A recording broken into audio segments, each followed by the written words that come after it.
AP पढ़ा रहे थे। एपी में एक क्वेश्चन था, मैंने कल बताया था कि A1 A2 A3 AN AP में है, ठीक है, A greater than 0, AI greater than 0, जो भी चल रहा है। क्वेश्चन था A1 A2 plus 1/A2 A3 dash dash dash dash plus 1/AN-1 plus √AN। ये वाला क्वेश्चन था, इसका आंसर आ रहा था, वो बाद में देख लेते हैं। और आंसर क्या, ऑप्शन देते हैं पहले। ऑप्शन था 1/√A1 प्लस AN। फिर ऑप्शन है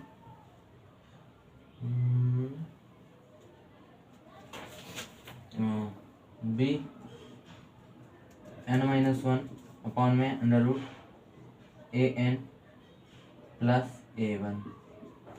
C N-1 √AN minus A1।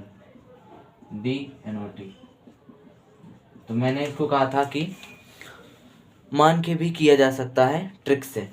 Trick का मतलब यही है कि थोड़ा सा मानना पड़ेगा। मानना क्या पड़ेगा, मैंने कहा कि n बराबर 3 मान लो, n बराबर 3। इसमें n बराबर 3 लिया, तो जब n बराबर 3 लिया तो AP हमारी 3 टर्म वाली AP बन गई। AP कितने टर्म की बन गई, 3 टर्म की AP बन गई। अब 3 टर्म की AP बन गई है तो 1, 25 और 50, जो कि ये AP में है। चेक करना चाहो तो चेक कर सकते हो कि ये AP में है कि नहीं है। AP में चेक करने का अभी प्रॉपर्टीज मैंने लिखाई नहीं है, फिर भी हम 3 टर्म अगर AP में होते हैं तो प्रॉपर्टी होती है इसका 2 गुना और इन दोनों का जोड़, इन दोनों का जोड़, यहाँ 49 होगा, ठीक है। तुम ये चीजें देखो, इन दोनों, इसका 2 गुना करो 50 रहेगा, 49 और 1 50 बराबर है, यानी AP में है। ये चीजें अभी हम सब बताएंगे, अब जल्दी जल्दी के चक्कर में बताना पड़ता है। तो n बराबर 3 और 1, 25, 49, तो इसका मतलब है कि हम इसको n बराबर 3 लिया है ना, 3 यानी 1 2 3 टर्म तक खुलेगा, A1 A2 A2 3 A3 A3 A4 जैसे ही आएगा नहीं, तो n बराबर 3 तक लेके गए हैं, तो n बराबर 3 में पहले 1 रखो, 2 रखो, 3 रखो। n बराबर 1 से रखना है तो n बराबर 3 में हमको 2 ही टर्म मिलेंगे, n बराबर 3 में हमको 2 ही टर्म मिलेंगे, क्योंकि A1 हो गया, A2 हो गया, A2 A3 हो गया, और n बराबर 3 तक ही जा रहा है, क्योंकि लास्ट टर्म A3 है। और इस वाले के अगले वाले में आ जाएगा A2, अगले वाले में आ जाएगा A3 प्लस A4। तो 4 वाला तो हमने लिया ही नहीं है, n बराबर हम 3 मानकर चल रहे हैं, तो हम पहले यहाँ रखते हैं। तो 2 टर्म हमारे हो गए, ये वाला, तो ये वाला तो A1 है, ये A2 है, ये A3 है। अब यहाँ पर रखना है, A1 रखा 1 हो गया, A2 रखा 5 हो गया, प्लस A2 रखा 5 प्लस, इन दोनों को सॉल्व करो, 6 12 एलसीएम 12, 6 दूनी 12, 1/4, 1/4। अगर इसमें ऑप्शन में रखने के बाद, ये ऑप्शंस में रखने के बाद अगर 1/4 मतलब 1 बटे जहाँ 4 आ जाए, n की वैल्यू रखने पर ऑप्शन में 1/4 आ जाए, वही इसका ऑप्शन होगा। तो हमें रखना है, यहाँ रखा, इसमें आने वाला नहीं है क्योंकि A1 कितना है 1 और A3 लास्ट टर्म, तो यहाँ तो 1/8 बन जाए, 1/8 बन जाएगा ये, जो कि रॉन्ग है। फिर n बराबर 3 रखा तो 3 यानी ऊपर 2, AN 3 लास्ट टर्म यही 3 है ना, तो 3 7 1 7 1 8, ये 1/4, ये ऑप्शन राइट हो गया। आगे इसको भी रख के देख ले, इस वाले में क्या 6 आ जाएगा, 2/6, ये 1/3 दे रहा है, ये गलत हो गया। तो इसका मतलब ये वाला ऑप्शन सही है। ये रीचेकिंग मतलब ये तो n से मान कर किया जा सकता है, सॉल्यूशन ना करना चाहो तब। आगे बढ़ते हैं।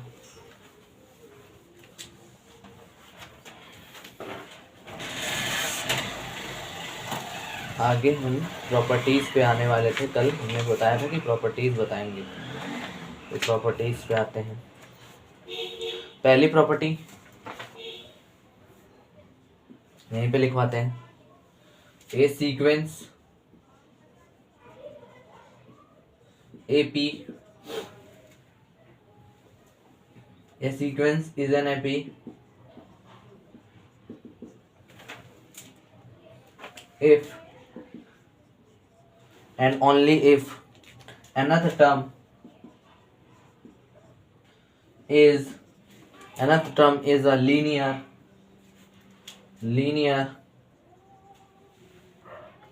expression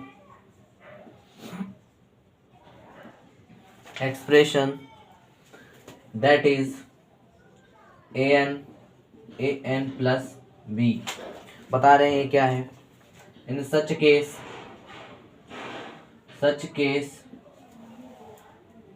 the coefficient of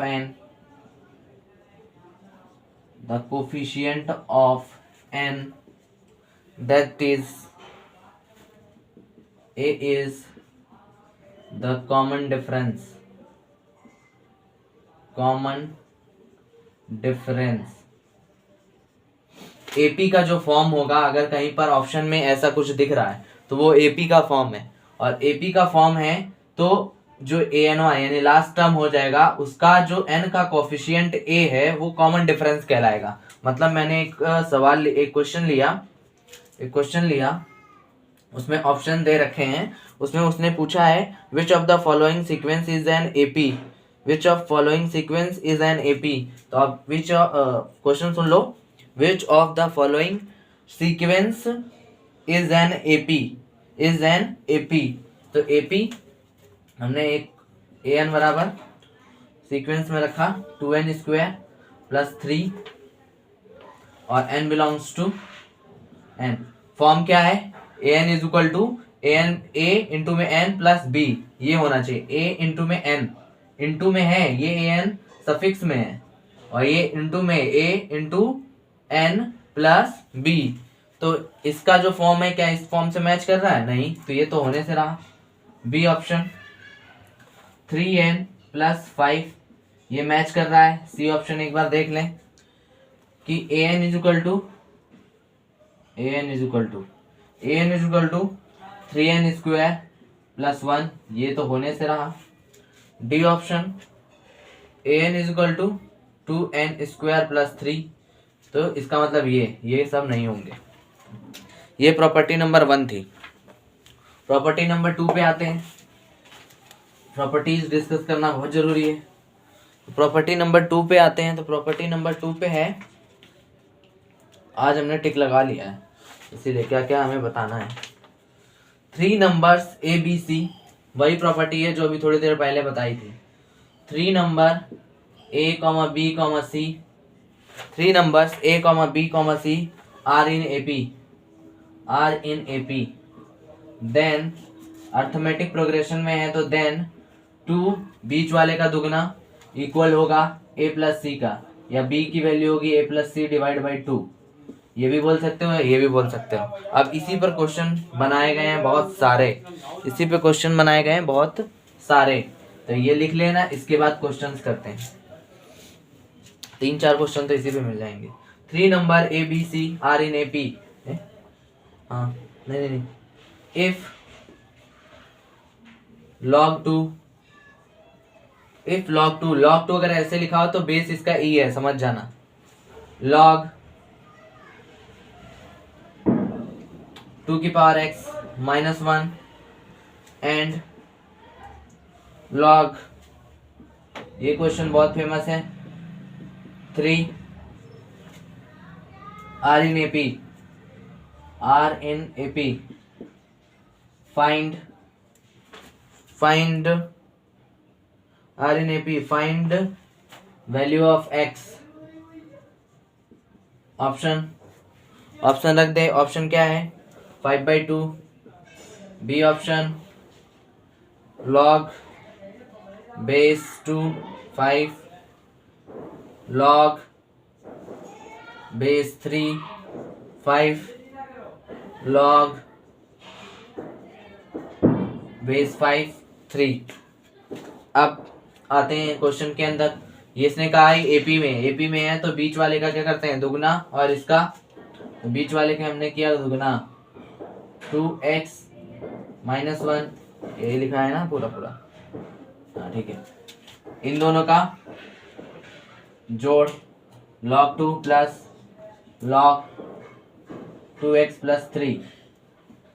कोई दिक्कत होनी भी नहीं चाहिए, ये एक साथ है।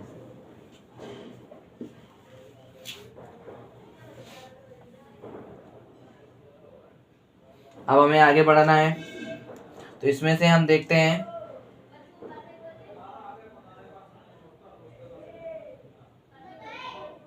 ये प्लस में है, ये प्लस में है तो गायब कराया जा सकता है कैसे, log 2 की पावर x माइनस 1।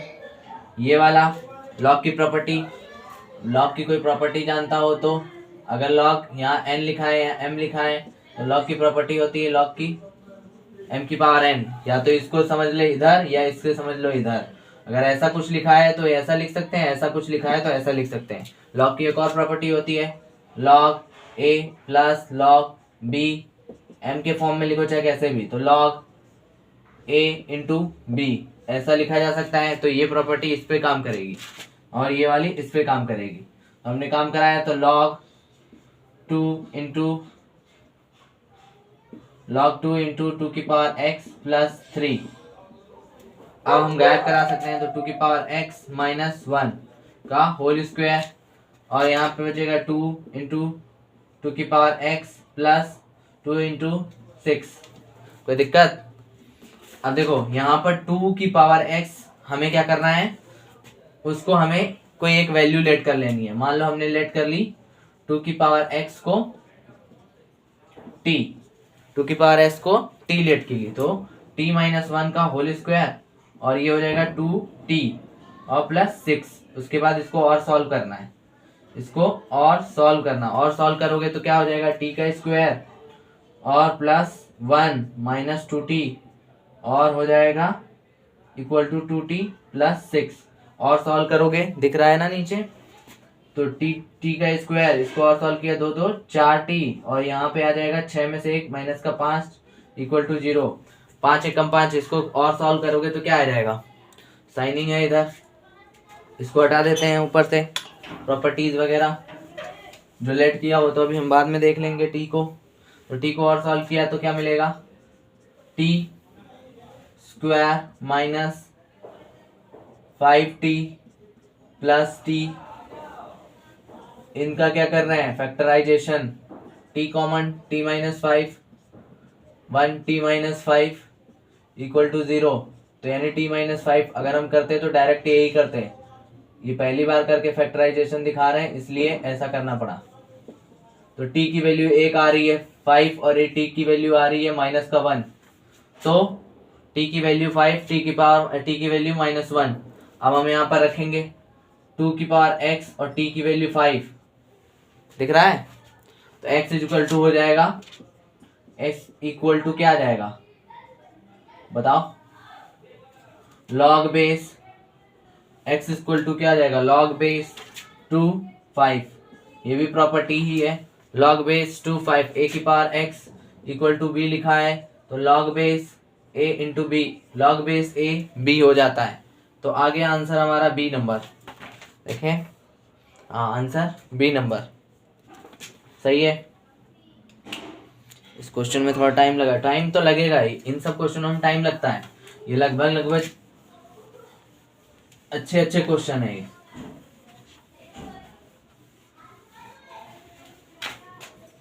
अब आते हैं आगे, और क्वेश्चन है, और क्वेश्चन देखते हैं। इफ इसी तरीके का है, इफ इस तरीके वाले में तो कर ही लोगे, अब क्या दिक्कत है, तो थोड़ा अलग लिया जाए।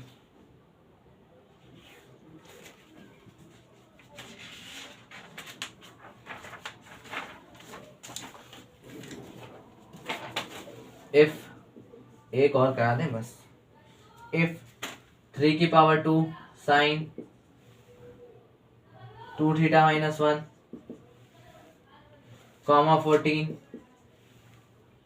इक्वल टू नहीं comma 3 4 minus 2 sine 2 theta 2 sine 2 theta are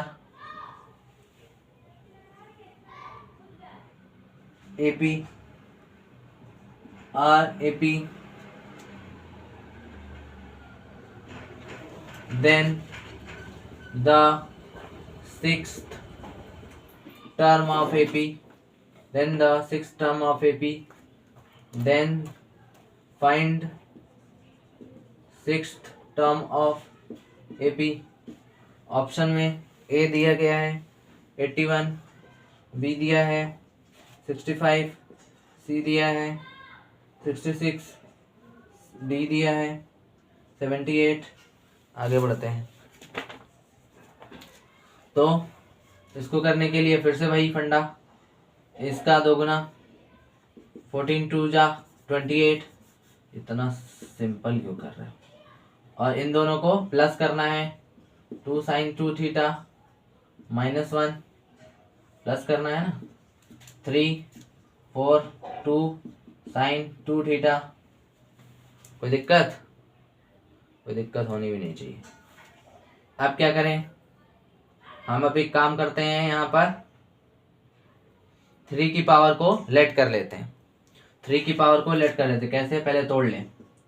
इसको तोड़ा 3 2 साइन 2 थीटा 3 2 साइन 2 थीटा और 3 इनवर्स। यहाँ थोड़ा 3 की power 4 3 minus 2 sine 2 theta let 3 की power 2 sine 2 theta equal to t 28। ये हो जाएगा 3, ये हो जाएगा टी अपॉन में 3। यही सब है ना, कोई अलग तो नहीं है। ठीक है। अब आगे 3 की पावर 4, ये हो जाएगा 3 की पावर माइनस का टी जो कि नीचे आ जाएगा, तो क्या बन जाएगा 1 अपॉन टी 1 अपॉन टी। ये नीचे आएगा ना 1 अपॉन टी। फिर इसको सॉल्व करो 28, तो एलसीएम लिया तो 3t हो गया। एलसीएम 3t आया तो यहाँ पर आ जाएगा टी स्क्वायर, ये हो गया 84 और 84 में 3 और आ गया तो क्या बन जाएगा 243। इधर भेजो इसको।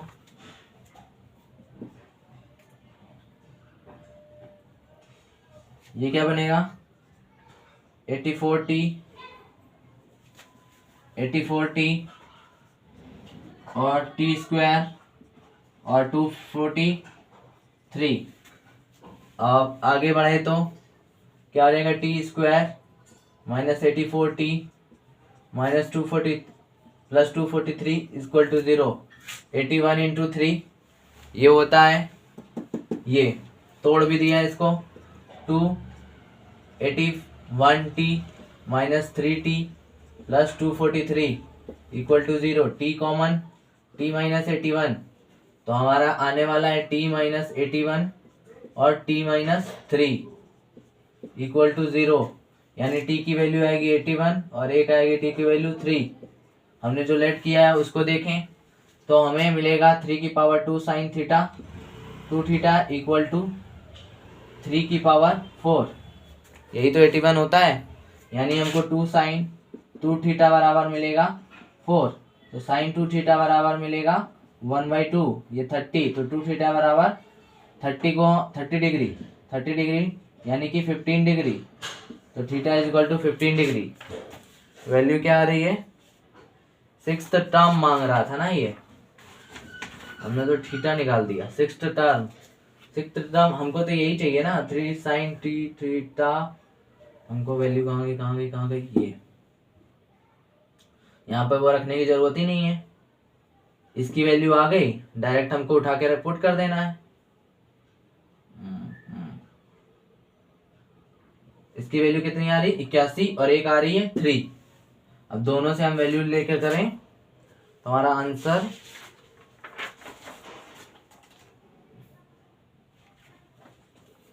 पहले रफ कर लें फिर बताएं। 3 sin 2 थीटा की वैल्यू तो हमको रखना होगा 81। ठीक है ठीक है ठीक है ठीक है ठीक है। यहाँ तक का तो सबका हो गया होगा ना। ये रफ कर रहे हैं। इसके बाद 3 तो 2 sin 2 थीटा की वैल्यू 4 आ रही है तो यहाँ 4 रखो। 3 की पावर 4 -1 ये तो 14 ही है। ये 2 sin 2 थीटा की वैल्यू आई है 4 रखो तो यहाँ हो गया 3 4 रखा तो 0 हो गया है ना। 4 ही तो आ रही है। 4 रखा 0 हो गया। ये हो गया 3 की पावर 3 14 हो गया। ये 1 हो गया। इधर देखा जाए तो 3 की पावर 3 27 14 1 ये एपी में है। एपी में है तो इसको ऐसे भी तो लिख सकते हैं 1 14 27 एपी में। अब हमको 6th टर्म चाहिए। ठीक 6th टर्म के लिए हमको क्या करना होगा a + 5d तो a यानी हो गया 1 5d d यानी कि 13 जोड़ा 13 पंचे 65 65 और 66 तो हो गया सी ऑप्शन। किसी को यहाँ तक दिक्कत नहीं होना चाहिए। अब इसकी प्रॉपर्टीज नहीं बची है। अब सिलेक्शन ऑफ एपी आएगा। उसके बाद sum of nth term of AP आएगा। उसके बाद जीपी शुरू हो जाएगा। एक लेक्चर और बचा है। एक लेक्चर में एपी खत्म। सोच रहे हैं क्वेश्चन अब ज़्यादा ले आए। क्वेश्चन आज हमने 2 ही 3 तो कराए। टाइम होने वाला है और अधिक क्वेश्चन है।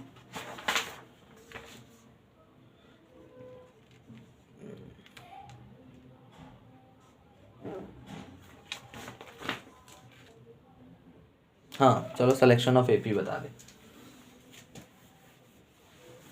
लेकिन ये सब बढ़िया क्वेश्चन थे। आगे आते हैं। हाँ तो selection of terms of an AP. Selection of terms of an AP ये जान लेते हैं। Selection of terms of AP अगर 3 टर्म लेना है तो हमें लेना होगा a - d और a + d। ये क्या होता है ये भी देख लो। a पहला टर्म a + d दूसरा टर्म a + 2d तीसरा term a + 4d dash dash dash dash dash dash a + n - 1d ये लास्ट टर्म को ही हम tn बोलते हैं इसलिए a + n - 1d। अगर कभी एपी में 3 टर्म मानने हो जनरली मतलब थियोरेटिकल तो ये माना जाएगा a - d a + d। 4 term मानने हो तब दूसरा माना जाएगा। 4 टर्म मानने हो तो दूसरा a - d a + d a + 3d a - 3d क्योंकि ये इवन है और ये ऑड है। 5 आ गया तो 5 में मानोगे a + d a + 2d और इधर हो जाएगा a - d a - 2d। समझ में आ रहा है कि नहीं आ रहा है? ये सही है। 6 मानने हो तो इस वाले के आधार पे मानोगे। 7 मानने हो तो इस वाले के आधार पे मानोगे। वैसे आज हमने कुछ लिख के लाए थे ढूंढ कर, वो हम बता देते हैं। अगर कभी मान के करना हो एपी में कोई टर्म मानना हो तो सबसे पहले अगर कोई एपी माननी हो एपी की सीरीज माननी हो है ना एपी की सीरीज माननी हो तो ये मानो मास्टर ऑफ द सीरीज होती है। एपी में कभी कोई 3 टर्म लेने हो तो वो ये ले सकते हो 1 2 3 या 1 25 और 49 ये स्क्वायर टर्म्स होते हैं। अगर जीपी में कोई टर्म लेना है तो वो लिख सकते हो 1 2 और 4। अगर एचपी में लेने हैं तो वो लिख सकते हो 2 3 6। ये कहीं पर नोट डाउन कर लेना। अभी आएगा एचपी भी। ठीक है ना। चलते हैं। आज के लिए धन्यवाद। नमस्कार। जो भी आप लोग समझे दुआ सलाम जो भी हो बाय बाय। फिर मिलते हैं।